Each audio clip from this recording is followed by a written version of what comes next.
This is a video about publicly sharing your ideas, mostly sharing the ideas before they're fully formed, so a public form of trial and error. Really, it comes from the fact that I don't quite understand why other people don't share their ideas more often. So I want to go through why I think it's important to share ideas publicly before they're fully formed, and wonder if there's any flaws in my own thinkings. I'm sure there's something mistaken in my thinking, and I'm gonna kind of understand some reasons why not to share your ideas, and investigate why I think it's important. Most of this comes with a little bit of a bias from myself. I mean, I started with wanting to share some of my ideas. I have ideas and I want to share some of those ideas. So there's, one of those things. That's kind of one of the premises we're going to start with. And also there's a couple things I learned from David Deutsch, specifically that any person can understand anything, and also any person can improve any idea.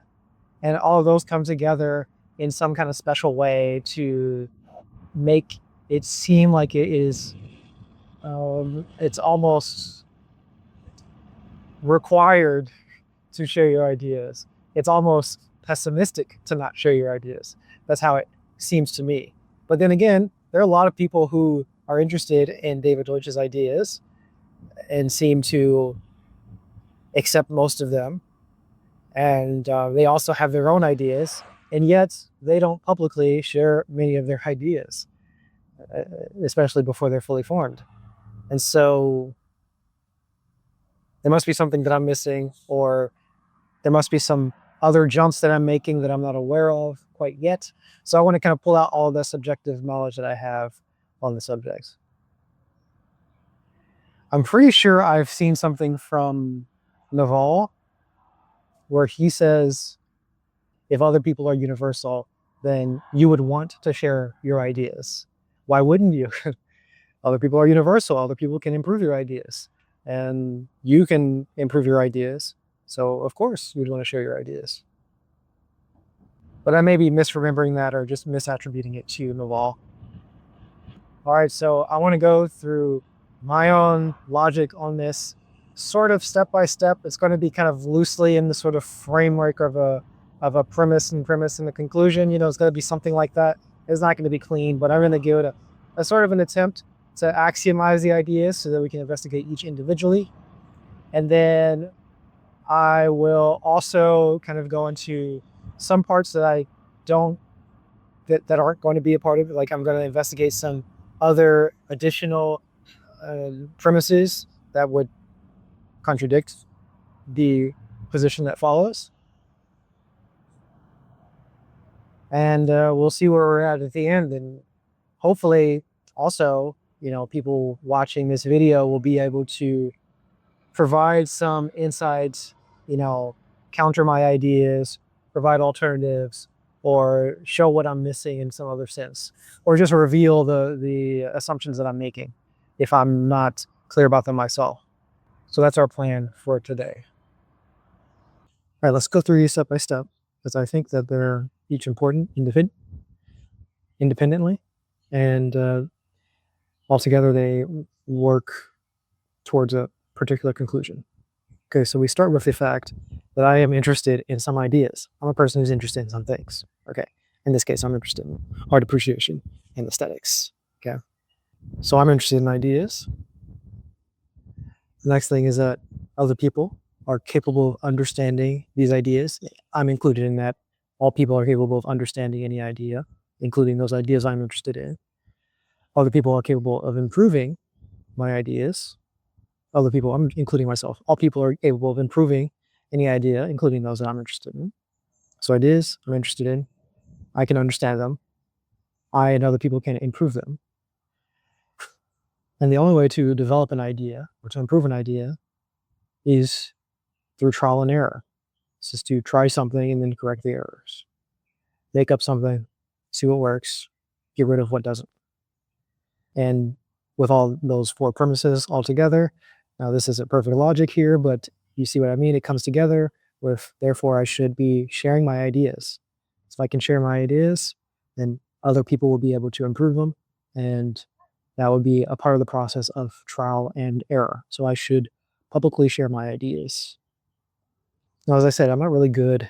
I don't really know how to put these into perfect premise and conclusion style logic trees or whatever the heck, but it's close enough so we can understand what that means. And I want to look at each independently, individually, in detail, and consider some alternatives also with that. So let's look at the first one, which is that I'm interested in an idea. I wanted to develop an idea, something of that nature. Okay. So it makes sense that this would fall apart immediately if I were not interested in an idea, or if other people are not interested in an idea, then of course it wouldn't follow that they should share their ideas, because why would you care to share your ideas if you're not interested in any of them? Doesn't matter. Okay, but still, I have ideas, so it makes sense that I would want to share some of my ideas in this way. And I imagine most people have some ideas that they're interested in. So let's just take that for granted. The second one is that other people, I think, are capable of understanding those ideas that I'm interested in and my ideas. And the more general form, of course, is that other people, that every person can understand any idea. So this covers me wanting to develop my own idea, and other people, not me, who don't care to develop my idea, but they can understand my ideas. So I bet there are people who want development in certain ideas, who are interested in certain things, but they have some reason to think that they are personally incapable of understanding those ideas. Something of the sort of a genius theory of understanding things. You know, you need to be a genius to understand some topics, or you need to be educated to understand those topics. You need to have certain credentials to understand those topics. And for some reason, the person believes that they are not capable of becoming one of these special people with the credentials or education or genius or whatever to understand that topic. So, like, maybe I want to understand neuroscience, and I even want to develop neuroscience. And I have independent, unique ideas, but I don't think that they are worthwhile because I think I'm not an expert. And for some reason, I think I can't become an expert. So if that were the case, if I did not think that any person could understand any idea, then it would not follow that I should share my ideas. I would just think that I have ideas, I have things I'm interested in, but I should not share them because I'm not an expert. The other side of that would be that perhaps other people are not experts. You know, I think that I have things I'm interested in. I think that I can understand those ideas, but I think that no one else can understand those ideas. And so, of course, again, makes sense that I would not care to share my ideas because no one else can understand. There's something special about me. Everyone else is dumb. And the third variant will be that neither of me nor anybody else could understand any ideas. Maybe God can understand ideas, or nature can understand ideas, or maybe nothing can understand ideas. There are some secrets which do not permit themselves to be told, mysteries which will not suffer themselves to be revealed, something of that sort. The hideousness of mysteries which will not suffer themselves to be revealed. I'm sure all of these variations of this view are common. It's just a misunderstanding of what people are. But fair enough. If people hold those views, then I understand why they would not want to share their views. If we're following how these things stack together, we'll take this one also as an assumption. Everybody can understand any idea. Any person could understand anything. On to the next will be the third premise, which is that other people are capable of improving my ideas. Okay. And I want to generalize this again. Same type of thing. I can improve my ideas. Other people can improve my ideas. And in fact, any idea.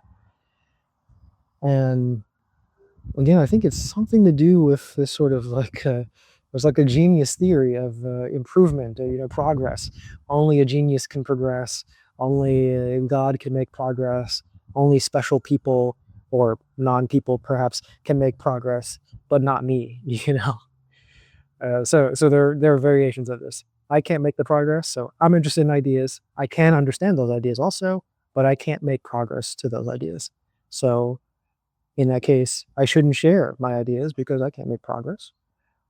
Alternatively, I am interested in some ideas. I can understand those ideas and other people can understand those ideas, but other people can't progress those ideas.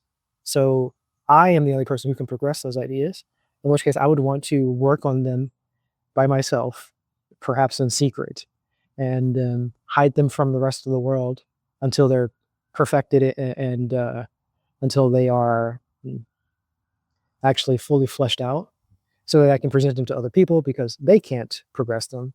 Only I can progress them.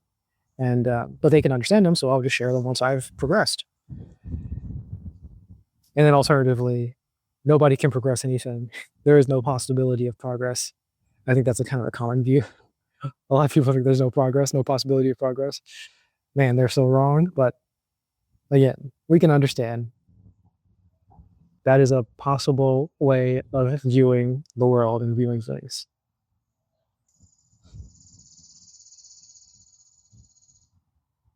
Okay, so in this case, if I can't progress my ideas, then of course I wouldn't want to share them publicly. If other people can't progress those ideas, then I also would not want to share them publicly. If no one can progress any idea, then yeah, yeah, why not? Why share any of them? Don't share anything. But again, let's take that one and say, all right, I understand that I'm interested in ideas. I understand that I and other people can understand those ideas. I understand that I can progress those ideas and other people can progress those ideas. And let's go on to the fourth, which is that the only way to develop ideas is through trial and error.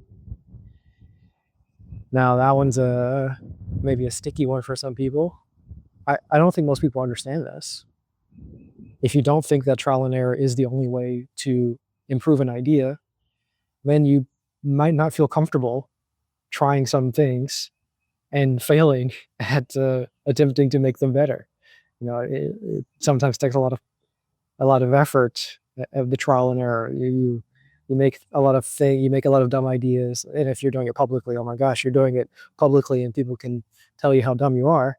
Um, you know, depending on the type of environment you're in, not so many people are very kind with new ideas or the attempt to make progress. Remember, a lot of people don't think that progress is even possible. So if you're sharing ideas with people who don't even think that progress is possible or who don't think that you can make the progress, they aren't going to be so kind when you make errors, which is necessary for the trial and error, thing. So there's that. But if you don't think that the only way to make progress is through trial and error, then you won't feel comfortable going through that process of trial and error.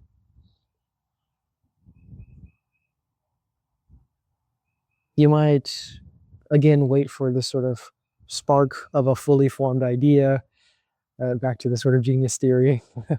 You wait for, one day in your dreams, I guess, the whole thing comes fully formed, or maybe you stop thinking about things and then you have a spark of a full idea. I don't know. I don't know what people normally think. I don't know what I thought before I started making my ideas publicly with trial and error. But there's something going on here. And of course, the other side of this is you may be making good progress with your idea through trial and error. And instead of being frustrated that the public doesn't like your ideas, you might be frustrated at how other people interact with your ideas. So you might have a good idea, make good progress, and you share it with the world, and then the public, they do some trial and error, and then you look down at them for being so silly with how they improve or attempt to improve the idea, how they make the trials, how they make the variations.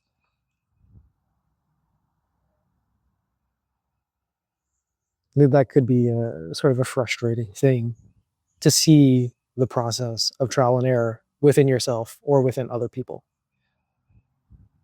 And it is increasingly frustrating, much more so, if you don't know that trial and error is really the only way to improve anything.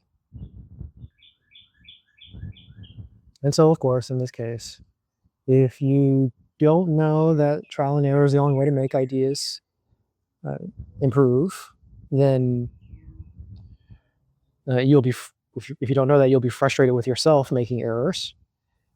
If you don't know that, then you'll be frustrated with other people making those errors. And in both of those cases, you would not want to share your ideas publicly.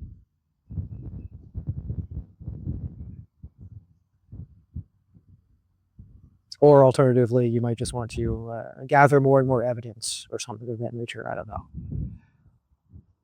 The evidence theory of new ideas, the accumulation theory of new ideas, just gather more and more and more, do more research. You gotta do more research before you start making your essays or YouTube videos or whatever the heck. Something like that. Okay. So if you believe those things, then it would follow that you would not want to share your ideas, or at least it would not follow that you should share your ideas publicly. Okay, but say that somebody has ideas that they're interested in. They understand that they and other people are capable of understanding those ideas. They also understand that they and other people are capable of improving those ideas. And they understand that the only way to improve those ideas is through trial and error. Okay, in that case, all you have to do is trial and error. And you can do the trial and error by yourself, or you can do it with other people. And that means that sharing your ideas publicly, you can have other people do trial and error, you can do trial and error, and there you go, your idea can develop, and this is the only way to have it develop. And it is strictly better to have your ideas developed with your own mind and with other people's mind. You're kind of just taking their mind, loaning some of the processing power of their mind to work on an idea that you're interested in. And so it makes sense, it only makes sense to just share your ideas.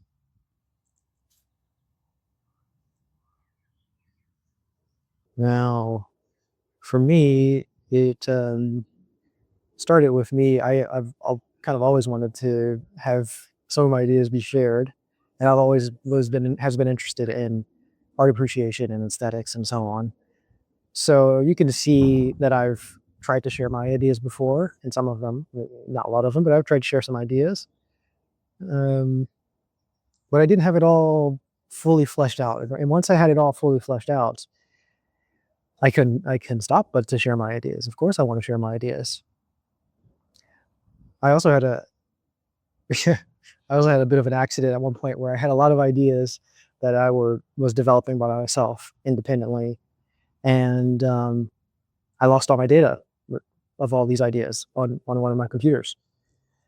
And just due to the fact that I never shared any of them publicly, they're just gone ideas. Now, I don't even think they were particularly good ideas, but some things that I have worked on, and this is one note in favor of publicly doing the trial and error, publicly sharing ideas, because if I were to have publicly shared them, they would have been stored somewhere and now lost forever. But that won't happen to any of these ideas because they're being shared. All right, next thing is I want to look at other reasons to not share your ideas outside of this little 4 premises following to a conclusion. There are some things I'm sure that I don't understand, and in fact, there are some things I already understand that I don't have as a part of this process. So we're going to look at those.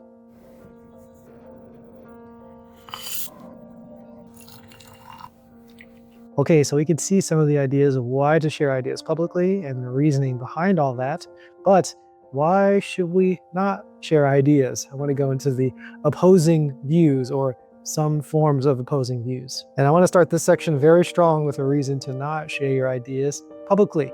And this is one great idea as presented by Lulie. She has an amazing article. It's called Criticism Scheduling and Privacy. And as a part of that, the part that we want to pay most attention to is criticism scheduling. Okay, so the first sentence of her piece kind of lets you know everything that you need to know about it. Being in control of when, how, and what you get criticism on is a vital part of the growth of knowledge. Okay, that's amazing. That's so true. Can we put a big true there? That's an amazing insight there. And I've spoken a lot about the knowledge creation process being, I don't usually call it conjecture and criticism, but variation and selection and so on, trial and error, also that.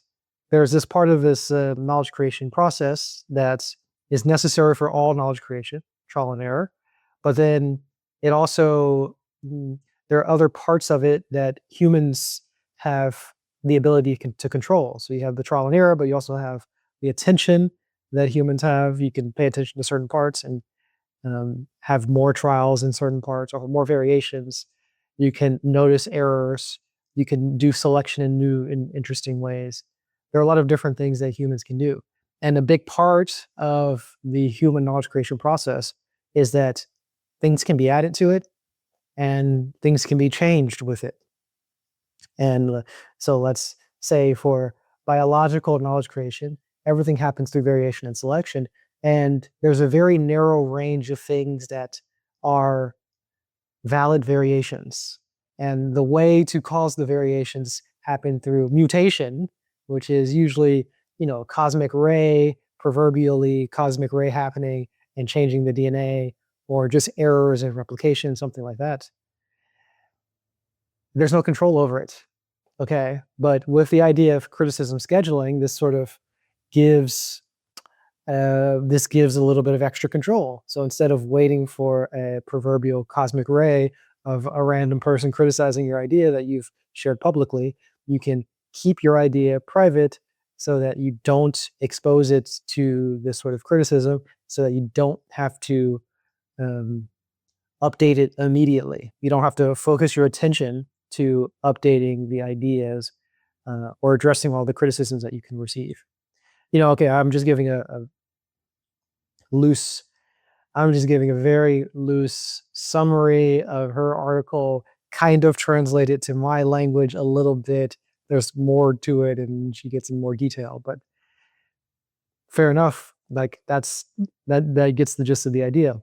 And Lulie is a very interesting case because she posts a lot of ideas publicly, even ones that are quite questionable ideas, let's say, like very speculative new ideas that have not been tested in her mind. Maybe that's a weird way of putting it, but like it's clearly like she's posting speculative ideas that she wants to get the help of other people without having them just gestate in her own mind by herself. And she's posted lots of articles and she's made videos and so on. So it's cool to have the case for not sharing your ideas always publicly for her, while she simultaneously also shares a lot of her ideas quite publicly, and a lot of her speculative new ideas that have not been like battle tested in her own mind quite publicly. She's clearly given both sides of this lots of thought. Okay, we also have another article from David Deutsch, and it's called In Praise of Ignorance. And this article, it goes on about the order of learning being important. So there's no need to learn anything in a particular order. It's not necessary all the time to learn things in a particular order. You can choose the order in which you want to learn certain things. And so again, this kind of leads to the same idea. You don't need to share all of your ideas publicly. You don't need to share your ideas publicly. You don't need to learn through public trial and error, because sometimes you want to order, you want to have a specific order in which you learn your ideas. And if you just give the idea to the public to criticize, then it changes the order in which you learn those ideas. So there's that. And another thing is, if you're used to getting criticism from the public, then you change your ideas to address the criticisms that you anticipate. There's something else from Lulie she writes in her article. So if you have even a vague understanding of what types of criticism you're going to receive, you're going to change the structure of your ideas to address those criticisms ahead of time. And you don't want that. You don't always want that. You might want that sometimes, but you don't always want that. Sometimes you want your ideas, you want to have control over the types of variations. You want to have control over this is the trial part or the variation part or the mutation part. You want to have some control over that. It doesn't have to be all public. immediately. So those are two strong reasons to not share your ideas, at least not always share your ideas freely all the time in order to do your trial and error. You can do your trial and error in the privacy of your own mind without exposing it to the world and having that jostle your attention or mm, have a overly strong influence on how you create your new ideas. Okay, so those are reasons that go a little bit outside of my main structured types of reasons to share your ideas. And there are even more reasons to not share your ideas publicly that fall still outside of the reasoning that I gave to share your ideas. So one is that you might just attract a lot of crazy people when you share your ideas publicly. I mean, just being exposed to the public. The public is sometimes there's some percentage of crazy people in the public, and sharing your ideas might attract some of those people. Okay, that's kind of a common one I think that people get afraid of, which is interesting to me. I even have friends who have said similar types of things. It's interesting to me. It's almost like, okay, I'm going to give a really stupid, kind of silly analogy here, but I'm just going to roll with it. All right. It's like there's, I've heard lots of women say that they don't want to work out because they're afraid of getting muscles and they don't want to look muscular, as if they will go to the gym one day and then accidentally become extremely muscular. This is the type of thing I'm hearing. And it seems very similar to this, like a person, they're like, I don't want to share my ideas online on YouTube or on Substack or in articles or whatever, because I'm going to attract a lot of people who are crazy. And it's like, bro, it's so difficult to have a lot of people view your content or come in contact with your ideas and then give any sort of criticism, meaningful or otherwise, crazy or not. That's such a difficult thing to actually achieve. It's not just going to sort of magically, randomly, accidentally happen where you're posting one thing online and then you get like, overrun by a bunch of crazy people. But okay, anyway, that's a type of reason to not share your ideas because people are crazy. Fair enough. Another one is you just may not know how to share your ideas. All right, that's just a normal type of thing. People, you don't feel comfortable if you don't feel comfortable or you're not familiar with how to write an article or how to write a Substack or how to write a X post or how to make a YouTube video, then you're going to not want to make a YouTube video or write an article or whatever. I feel that type of thing all the time. Uh, Unfortunately, the only way to learn how to do those things is through trial and error. So you're going to have to do it anyway. Whether or not you know how to do it well enough to start, uh, the only way to even begin to know how to begin to learn is to start trying something. So there's that. So anyway, what do you think? Are there more reasons to not share your ideas? Okay, I feel like I got all the ones that I kind of understand already. I have a couple of really good ones, of course, from Lulie and David, but a couple not so good ones. I'm not sure. Tell me if you know any more. There are also additional reasons to share your ideas. Of course, you continue this trial and error process. You're using other people's minds to develop your ideas. I've said that already. You can also meet some people. If you spread your ideas to a lot of people, some people will see it.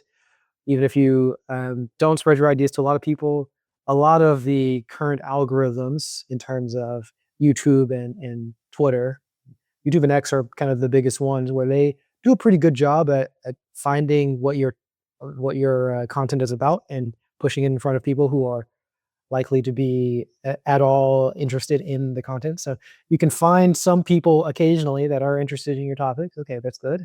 So you have that ability to connect to people. You have the ability for your friends to know the things that you're interested in. How awesome is that just to have people know what you're interested in?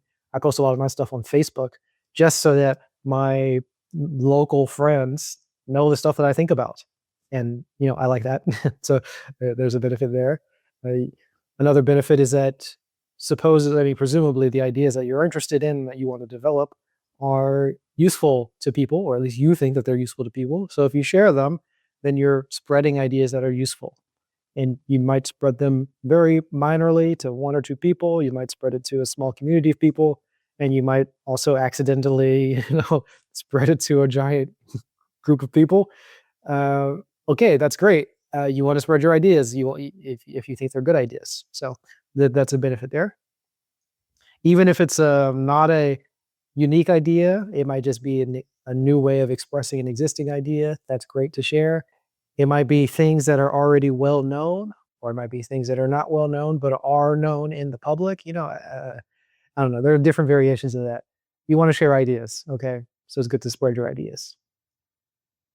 I think another surprising thing is that just people are often nice. People are kind of cool. I don't know. I might be a little bit biased in this. I used to sell books from door to door, and I don't know, man. People are pretty cool. They would be friendly. People would invite me over to dinner. I liked it. I like people.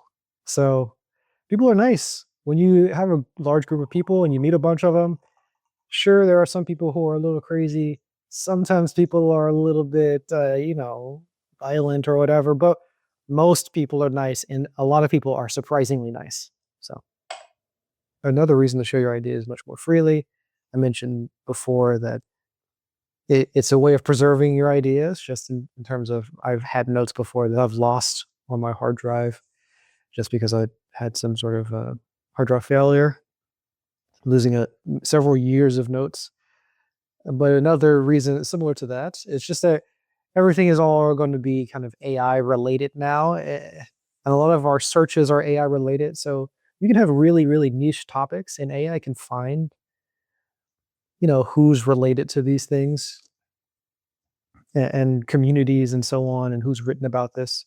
So like a lot of the stuff I've written about, it'd be nice if I have all the stuff that I write about and somebody who's interested in any other, some tangential or closely related subject, they can use AI to find the things that I've written about.